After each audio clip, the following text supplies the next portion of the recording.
Hey everyone, my name is Benj Haisch. I'm a wedding and elopement photographer based in Tacoma, Washington. And in this video, we're going to be talking about Cascade Presets.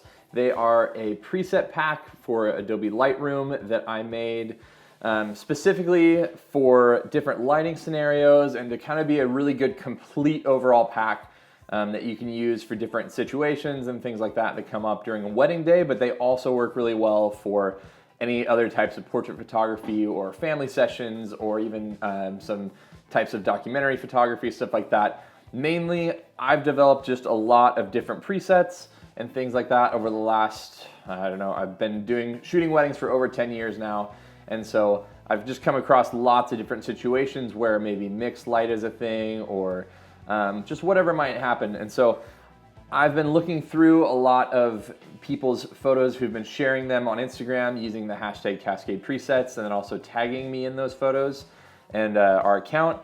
And I've found a few things that I kind of want to maybe address or kind of help move in a direction that I was intending them to. I know that not everyone's going to use the presets exactly how I would or anything like that, and that's kind of like the joy of being an artist. But at the same time, I've seen a few patterns that I don't think were intended in the original making of the presets, and so I figured I'd kind of address those and help those who might be lacking something in the presets or feel like they're not doing exactly what they were hoping to do just to hopefully remedy those things. I know for me at least, I buy things all the time and have really big expectations for them, and then those expectations often fall short. And I just want to make sure that anybody who is buying these presets actually can use them well and are getting the results they want. So hopefully this will be really helpful for that. And it'll also give you a really good brief overview of the presets themselves, even if you don't own them. But if you do, maybe some good tips along the way to help kind of just take your stuff to the next level. So here we go. I will also say that none of these photos are from me. They're all other people's photos, and so I will put their Instagram handle, and you can look in the file name. The file name has their Instagram handle as well. And so just so you know that none of these photos were taken by me, they're all submitted from people on our Instagram accounts. And so, yeah, it's super helpful to go through a lot of different cameras. We have some Fuji, some Nikon, some Canon, some Sony files in here, and yeah, hopefully it'll be really helpful. So here we go. So one of the first things I want to do when I'm editing photos and stuff like that is to kind of just get my exposure and my white balance set really well. Going into it, we can kind of see here that in this photo, judging by those lights right here, this is probably at dusk, and so that probably gives us a good indication of why we're kind of getting some cooler tones in here, as well as, I don't know, a little bit more maybe magenta than normal. The other thing to know is with Canon files specifically, they're often kind of leaning more towards magenta, where Nikon, Sony, and sometimes even Fuji files lean a little bit more towards green. And so, finding good ways to kind of fix those and move them to the middle is kind of best. So we're going to move our tint back down away from the magenta here to maybe -5. That looks pretty good. And then also, just because I personally really love a nice warm photo, we're also going to move that up to maybe 5500 or so, and that gives us a really good baseline for that. Another thing you might see is that I'm editing with this little editing keyboard. It's called a Loupedeck, and it's been really, really helpful, especially for the programmable presets here. So I can just click my presets on the top line here instead of going in and manually clicking them on the side. And then they have all sorts of different knobs and stuff like that that make just workflow a little bit easier. And it's kind of like an instrument, if anybody play those, or just doing anything, buying a new camera, it's mainly getting to memorize where all the things are, and that's when your workflow will speed up. I know that when I first got it, I was expecting it to be like, oh my gosh, now my workflow is crazy fast, but it took me definitely a little while to not have to look down every single time before I was going to switch to a different little knob or slider. So just a quick plug there for them. And I'll find a link to these and link them in the description in case that's helpful for anybody. Okay, so now that we have this, we can click and kind of like click through our presets, or the nice thing about the new Lightroom stuff is you can just kind of scroll over these and see what they look like. So obviously these ones are for indoor photos and some other stuff, and so we're not going to be using those. But I really, really like 01 here, which is just the main preset that I use for almost everything. And then the only other thing that we can do, and I'll talk a little bit more about this too, but the presets come as Adobe standard, which is what they were kind of when they first made them, but I'm probably gonna make an update here soon and switch these over to Adobe Portrait, which adds a little bit of contrast and also helps out with the skin tones slightly. But yeah, so here's the before and after. Mainly just with a couple clicks of white balance. You saw we didn't adjust anything else. It was mainly just white balance. Click the preset and we're good. Here's like the full before, the full after. Looks great. So the next one, we're going to talk about lighting a little bit here as well.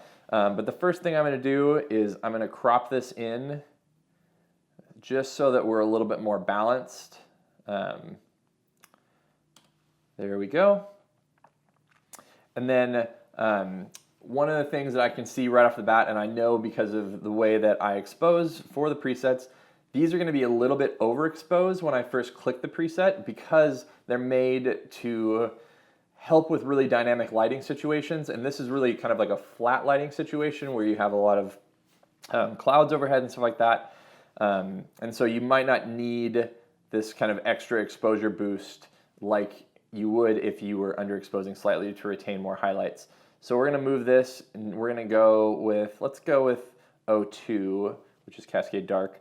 And then the first thing I'm going to do is boost the exposure back up a little bit to 0.35. And then if you're looking at this kind of critically, you'll notice that their eyes are really, really dark.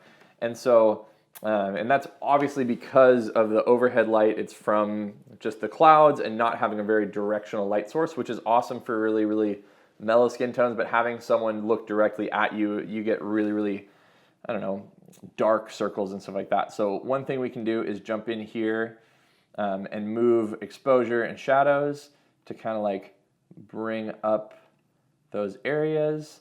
It's a really quick little fix. And sometimes it can look a little wonky if you do too much of it. But if we move back, it just really helps out a lot. So here's the before completely. Here's the after. Yeah, super helpful. Here's kind of like the split view of that as well. The next one here, obviously this is a wedding, but I have a lot of family and other documentary type photographers use my presets and they look awesome. And so we're going to do just a couple things here right off the bat before we start clicking in. We're going to move the exposure up just by 1/3 of a stop, so 0.35.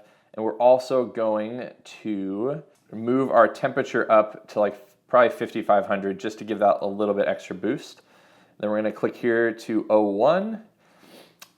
So before I even clicked on this, I knew it was a Nikon file, and that's mainly because of the way the yellows, the greens, and the oranges react. So one of the things we can do is we can go here into the color, and a quick thing is move this yellow from +10 to, let's try maybe -5. And I think that really, really helped out. The other thing we can do again is move this to maybe Adobe Color, which is going to boost that quite a bit as well.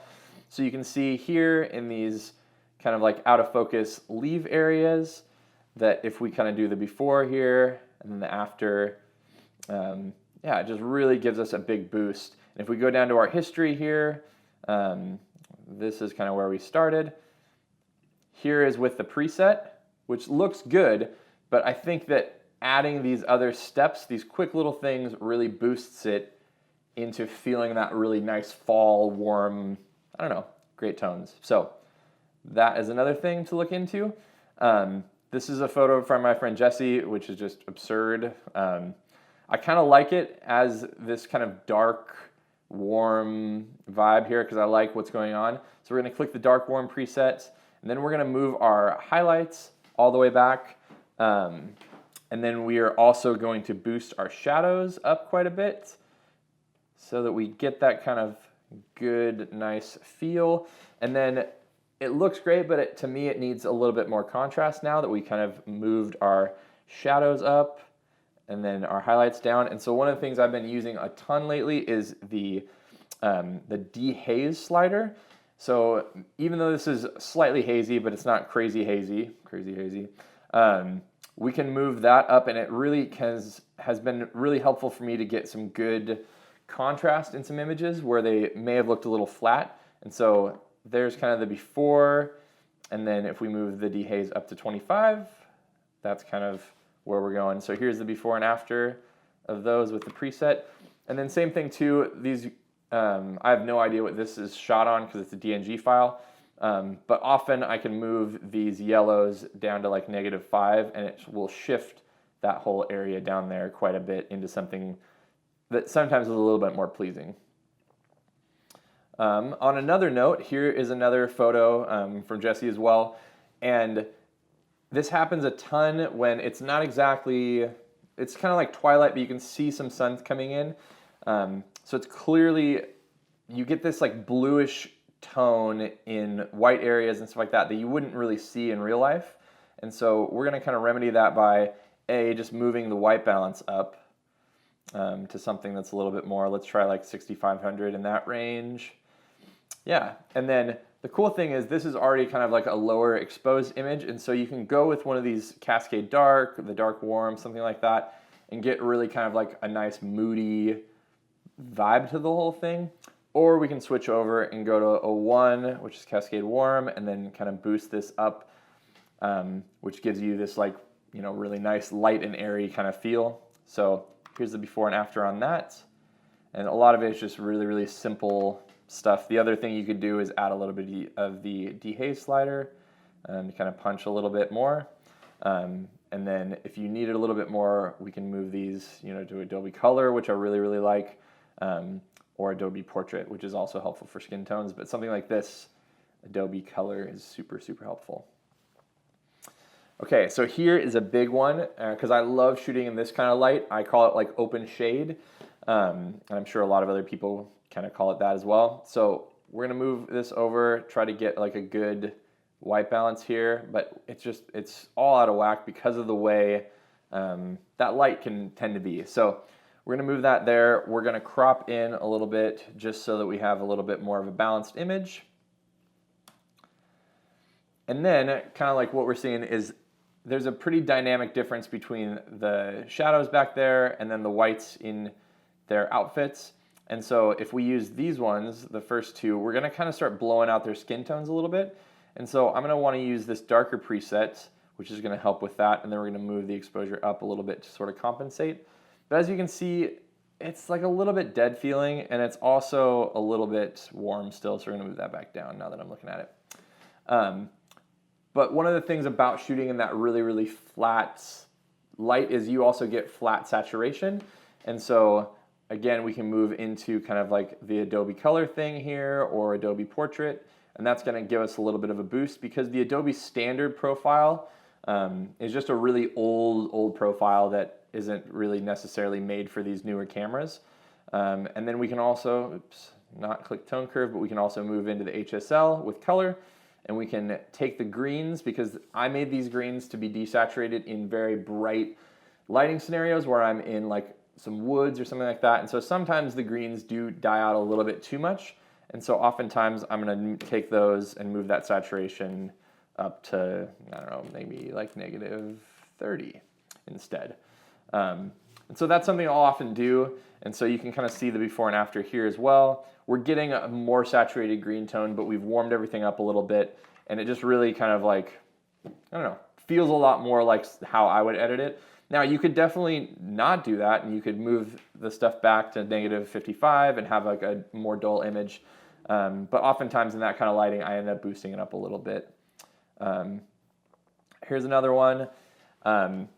Definitely not a lot to say on editing here other than black and white images for moments are amazing. And so we're just gonna roll back your highlights here, boost the exposure, and yeah, so this is just a beautiful image, really want to share it. So here is something that we kind of have all been through at some point, where you're having just like 15 different colors of light. If you kind of zoom in here, we can see like this magenta-y light, and then we have this other white light, and it's just kind of a mess of color and all that kind of stuff. So I'm gonna move these down. I'm gonna move that to like maybe 6,000. And then we're gonna move our tint down to like maybe 45. Let's try that. And we could definitely go in here and click a black and white preset, which is gonna look amazing, but kind of like I say, black and white covers a multitude of sins, but we can't always use black and white for everything. So I made these indoor presets that work really well. As you can see, if we used one of these other photos or the other presets up here, they look really great, but there's something about the indoor ones that isolates the skin tones and just kind of like pulls the other ones down a little bit. So the warm and the indoor warm right here, yeah, are just super helpful. So here is the before and after of this one. Yeah, just works out really well. So there's the before, there's the after. Here's another one. We're talking a lot about kind of flat lighting. So we're gonna move our exposure up and then dump on a black and white preset, because I wanna say one thing about just the black and white presets. You can see up here in this corner that it looks pretty flat because the lighting's flat. A lot of these are trying to make a little bit flatter of an image so you have more dynamic range, and then it's easier to pull contrast back in. So one of the things I'm gonna do here is I'm gonna jump in to the tone curve, and where it's flattening it out a little bit, we're just gonna drag that down. So especially in the deep shadows, we definitely move that a lot, and then you can bring in something like the dehaze to add a little bit more boost. And yeah, definitely a good way to kind of punch your black and whites a little bit more. Here's another like really dynamic scene. I shoot in this kind of light a lot where you're like closer to midday.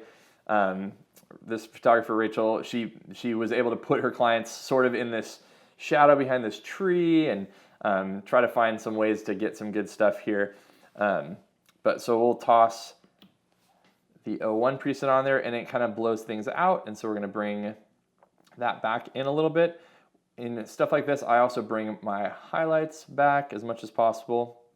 The camera added a lot more of the kind of magenta hue, so we're gonna move that back down a little bit, and then we're gonna move our temp up a little bit. And then again, with the profiles thing, and we're gonna be working on profiles as well in the near future, but for this part, we're gonna kind of pop that in to Adobe Color, which is the one I've been using a lot. But if you find your skin tones are getting a little wacky, try Adobe Portrait. So yeah, here is sort of our before and after. We have a lot of, yeah, just kind of stuff going on, but adding all this extra stuff, this preset, and kind of minimizing and moving things around a little bit has been really helpful. So here's the before, here's the after. Yeah, then I'd be stoked on that photo. A few more things. So here is a photo that, again, we've been talking about the dehaze tool. So oftentimes I'll be tossing things like this onto an image, and it doesn't always give the general feel. And so sometimes we're going to boost this up like this. We're going to move our highlights back, and then we're going to pump this dehaze again to really get a really big dynamic thing. And again, trying out a different color profile. If you don't like that, you can try the portrait one. You can see, especially in the highlights, where the color and the portrait one have a really, really different gradient in how those colors work together. But for something like this that you want some vibrance, the color one is really, really good. So as some of you know, I have a sparkler specific preset, which works obviously really, really well for stuff like this. A lot of people ask me about white balance for this, so we're going to talk about that a little bit.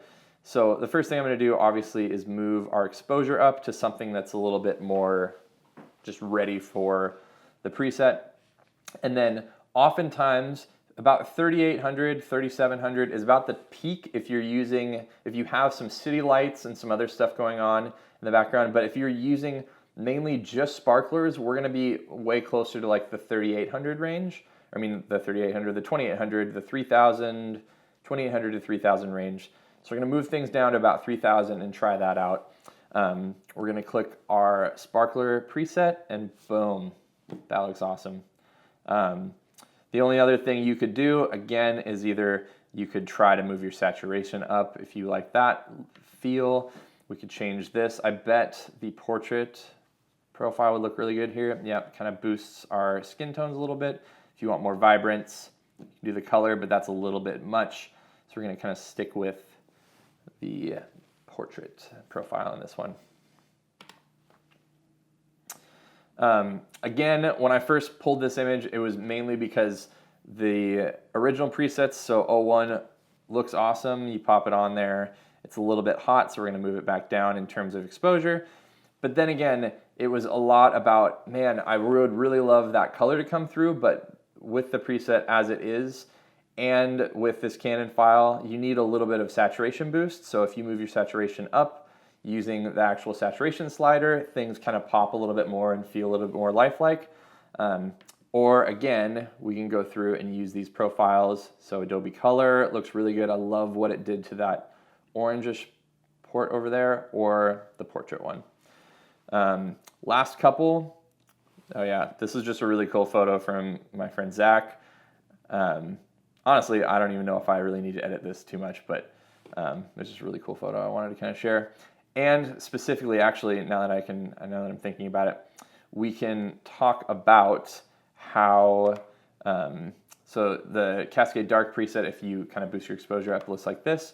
But then I was going to talk about the profiles, because in those highlights, the color has a lot more contrast, and then you can see in those highlights, the portrait will bring that stuff back. So that's kind of the difference there. We could mess with white balance and stuff, but that was just kind of what I was trying to get out there. Another thing that I see a lot is, this is a really cool photo, obviously really cool, love the motion blur and stuff like that. So if we add preset 01, we get this really cool thing, but one of the things that I find is that I often use these little gradient sliders or gradient filters or graduated filters, whatever Lightroom calls them, to kind of like bring in what I want. So the light's pretty flat in this space right here, and so I'm just gonna get two different little gradient masks of sorts, or gradient sliders, whatever, and kind of like make my subjects pop in that way. And then again, we can jump in, and the Adobe Color one's probably gonna be great for this, yeah. So just by doing that, we were able to kind of like add a little bit more pop to the subjects themselves while, yeah, not making anything look too crazy. So here's the before and after, before, after, boom. Okay, last little bits. Love these photos. These next two are awesome. So here's kind of like what the preset looks like. Here's with a different color profile. The only thing I think I would do, so there's a big one right there. You can see, especially in these highlights right here, where the Adobe Color profile is a lot different in dynamic range than the portrait one. You can see it kind of moving through there. So just gonna move temperature up a little bit. We're gonna turn off those email notifications. And then we're gonna use our dehaze slider to give us a little more pop, and then probably move our saturation to, yeah, give us a little bit more clean of an image. Then we're just gonna move to the next one, click previous, which is how I edit most of the time, and boom. All right, well, I hope those were helpful tips and tricks about how I use Adobe Lightroom, and specifically I use Cascade Presets. So if you have any questions about that or any tips about any of those things, please leave them in the comments. And if you have my presets and you have more questions about them, or something just isn't lining up with what your expectations were, feel free to email me. The email is cascadepresets@gmail.com. I'd love to help out in any way that I can with that. And if you guys have any more suggestions for different videos, please leave those in the comments below as well. Again, I'll link to this Loupedeck, and I'll obviously link to the presets. And yeah, would love to answer any questions you have. So hit me up, and I'll see you on the next one. Bye.